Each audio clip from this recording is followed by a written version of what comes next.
If you are already studying or if you're planning to study in Finland, getting a part-time job might be useful while you study. And in this video, I've prepared you 8 tips on how to get a part-time job in Finland during your studies. Let's go check them out. What up, Fantastics? Welcome to a new video. My name is Alex and I make fantastic videos about Finnish culture, lifestyle and language. So if you're into those kind of things, subscribe because it will be worth it.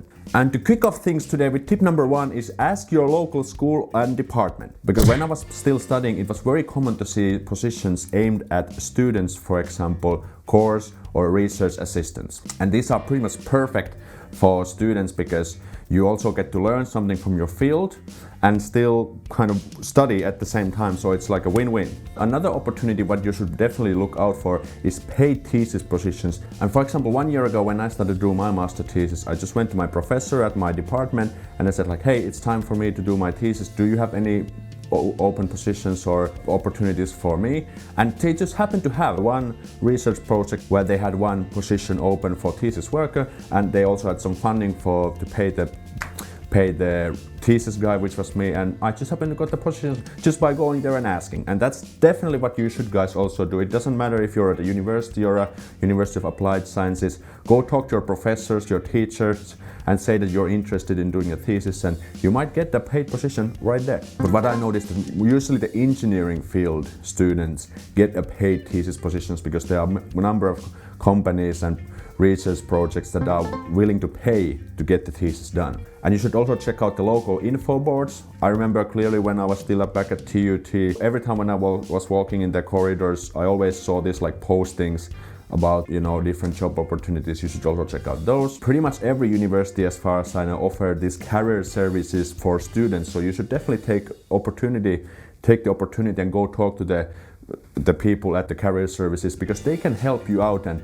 you know, get further with your thesis and also pay part-time jobs. So another quick tip which I want to mention, again back at TUT, they had this like a job listing service for students, particularly for students, and they had like crap tons of jobs listed there, and those included also some part-time jobs. So there's a lot of opportunities just inside your school, so go check them out and see what they have to offer for you.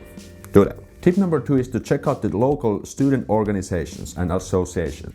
The good thing is that Finland keeps getting more international, especially in the student organizations, so you want to check out what your local student guilds and clubs and organizations have to offer for you. For example, in Tampere they have Demola, which is kind of this organization that combines companies and students to create projects together, and that's a very good opportunity to get also some paid stuff, because they usually pay something for the students to get the projects done.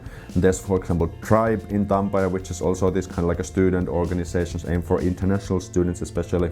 And you should also check out these startup hubs. For example, in Helsinki there is Maria 01, which is this like startup hub. You should just go there as a student and be like, hey, I'm studying this and this, and I'm good in this and this, and I'm interested in this and this. You should definitely hire me, like in this sense. And also, a very important point is, for example, the student guilds. For example, when I was still studying, that we had every student field had their own student guild, which is kind of like this organization that organizes events and activities and stuff. But they also have some pretty good career-oriented stuff. For example, they might organize excursions or these networking events. So definitely check out your local student organizations and see what they have to offer for you. Do that. Tip number 3, and this is very important tip by the way, start networking right from the start. So right from the start, when you start to study in Finland, you should start networking from your first days and your first week. Start talking to your local students, your teachers, start going to events and these kind of things, and just talk as many people as you can. And definitely if you have your LinkedIn profile, you should definitely have your LinkedIn profile up and running and start, you know, sending LinkedIn contacts to the people you talk with. And this is very, very important when it comes down to finding a job here in Finland, because if you come to study, for example, a degree, that's usually 2 years, you need to start networking right from the start, because this is how most of the students usually get their first jobs, also part-time jobs, because the more people you know, the higher chances to get jobs, including part-time jobs. And for example, again back in TUT, there was this huge company event called Yrityspäivät, which was this like a company fair event where they had tens of companies representing their stand, and you could just go there and strike up conversations, see what kind of stuff they have to offer,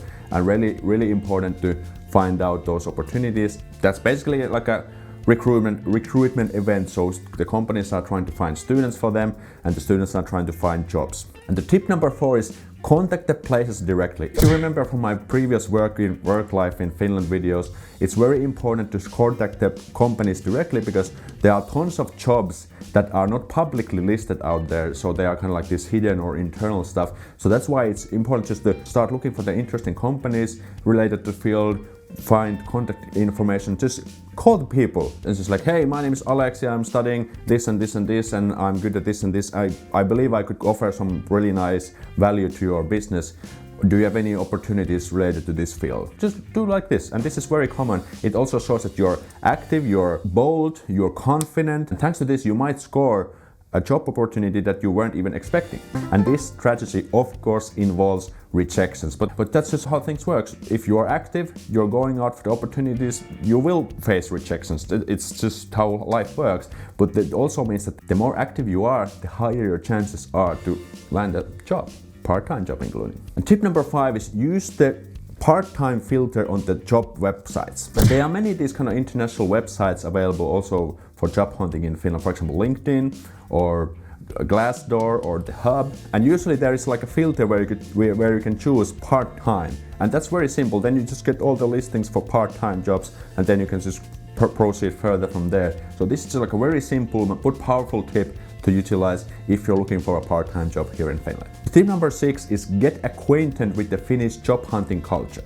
And very simple but powerful tip again, just study and learn how, for example, Finnish people apply for the jobs, how they write their CVs, how the job interviews work usually in Finland, and how to present yourself for a potential Finnish employee. So these are kind of like basic things, but very, very powerful. Once you know these kind of basic things and related to the job hunting culture, you have way better chances also to impress your potential employer and land that part-time job. And the tip number 7 is just go for simple jobs. I know many people who have been doing jobs such as waiter, glass picker, newspaper and cleaning jobs while they have been studying, because these are very simple and actually quite easy jobs to get because they don't require any Finnish and not really interaction with any people. So what I've noticed, companies tend to hire foreigners easily for this kind of job because it doesn't really involve any Finnish language or interaction with Finnish whatsoever. And I know it's not really fancy and probably the pay isn't that high, to be honest, but it's at least a start. And for example, one of my friends from Spain, he was studying in the same school as I was. I think he was doing for a year, he did this job where he was working at this nightclub, and he was just collecting the empty glasses from the tables and stuff, and that's pretty much what he was doing. But he got some pocket money, he was able to improve his Finnish a little bit there, he was already speaking quite good Finnish back then, and at least some job experience. So I know it's not really fancy, but these kind of jobs are, let's just say, rather easy to get. So if you can't get anything else, that's at least a start. And the last tip for today is just try to find an online job. You can also sometimes find these online jobs where you can just work remotely wherever you are, and you could be like a chat moderator or something like this. And you should also check out these freelance websites such as Fiverr and Upwork. And how these websites work is that you can just sign up there and tell that you are good at this and this and this, and then people can buy gigs from you, and then you do their stuff and they pay you, and that's it. You can do that anywhere in the world and stuff. So that's something you can try. You can do it anywhere, also from Finland, because we all are good at something. We have like a certain skill which we can use to make money, and these freelance websites are very good at it. You could also, if you have a blog or YouTube channel, those are also these kind of digital ways to make money, but it takes a while to get the channel and the blog going, to drive in some traffic and make some money there. It is definitely one way. So if you have already kind of like this audience that is already following you, that's definitely one possible way also to make some pocket money in Finland. And if you're seriously trying to find a job here in Finland, you should definitely check out this playlist where I've gathered you important videos about how to find a job here in Finland. Check it out here. And I'll see you in the next video. So moro!